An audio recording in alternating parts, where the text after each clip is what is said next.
I sent my brother-in-law the rental quote for the trailer he borrows monthly. So my brother-in-law Derek borrows my utility trailer. Like every month, sometimes twice a month. He's got a landscaping side thing on weekends, hauls mulch and equipment and whatever, and for about 3 years now he just shows up, hooks it up and takes it. I never charged him anything because, you know, family. That's what you do. Here's the thing though, that trailer isn't free to me. The tires wear down, the wheel bearings need repacking. I had to replace a whole axle last spring that ran me almost $600. And Derek brings it back muddy every single time, sometimes with mulch caked in the bed so thick I've got to hose it out for 20 minutes. Once he brought it back with a busted taillight and didn't even mention it. I found out when I got pulled over. So a couple weeks ago, we're at my sister-in-law's birthday thing. Everybody's in the backyard and Derek's telling this whole story about how his landscaping business cleared like $4,000 last month. $4,000. He's bragging about it, showing people photos on his phone, talking about how he's thinking of buying a second mower. And then like 10 minutes later, he goes, "Hey, I'm gonna need the trailer next Saturday, that okay?" And I said, "Sure," out of habit, but something just sat wrong with me the whole drive home. Because here's the math. He's making real money off this. My equipment is a line item in his business and he's never once offered me a dime, never offered to fix the taillight,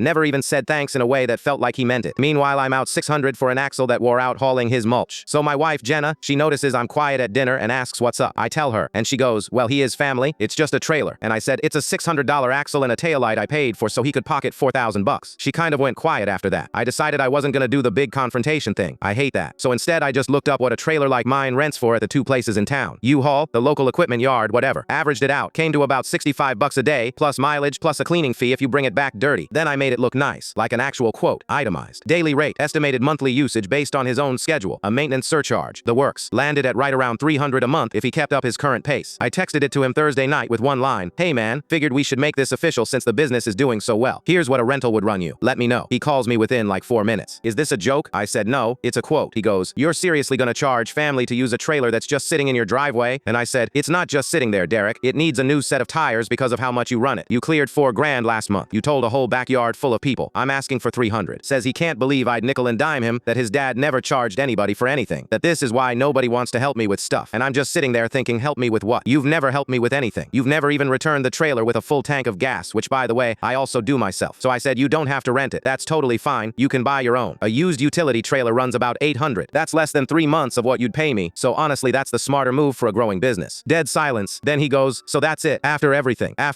Like I owe him a debt." He hangs up. 20 minutes later, my sister-in-law texts Jenna a paragraph about how I've made things weird and how it's just a trailer and how family shouldn't put a price on helping each other. Jenna reads it out loud to me. I said, "Ask her if the $4,000 was family money too." Jenna didn't send that, but she did laugh. Then Derek texts me directly, "Forget it. I'll figure it out myself." And I texted back, "Sounds good. The quote's good through the end of the month if you change your mind." He hasn't asked for the trailer since, but I did drive past his place Sunday and saw a brand new one sitting in his driveway, still with a dealer sticker on the fender. 1100, that model. Guess 300 was the insult, not the 800 he ended up spending anyway.